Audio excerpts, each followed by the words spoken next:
What's going on, VOLVO fam? Got some work going on here. Working on Goldie. So, doing a radiator install. And the reason why we're doing it here is because, here's our new guy, by the way. The one that was in there actually was the wrong radiator.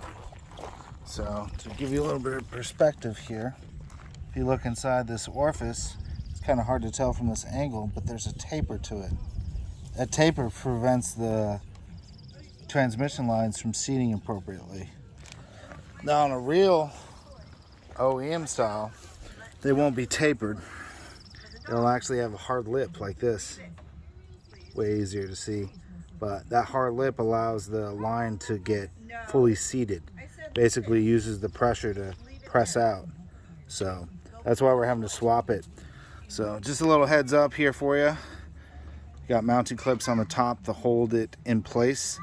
There's also 4 bolts that allow you to mount it to the intercooler. So just for reference here, these are the bolts we're talking about. These longer guys. So there's supposed to be 4 of these.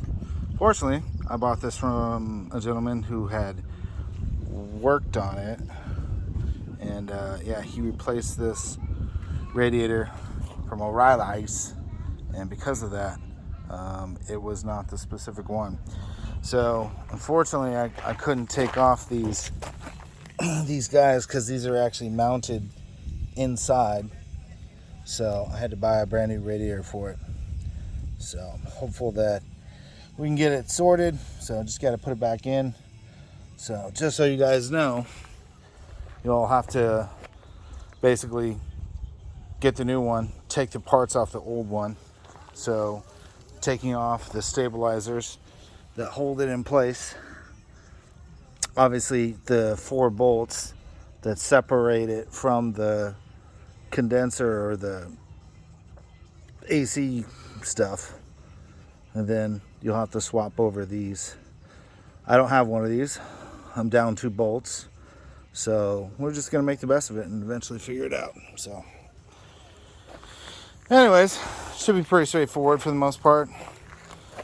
I'll update you here in a little bit.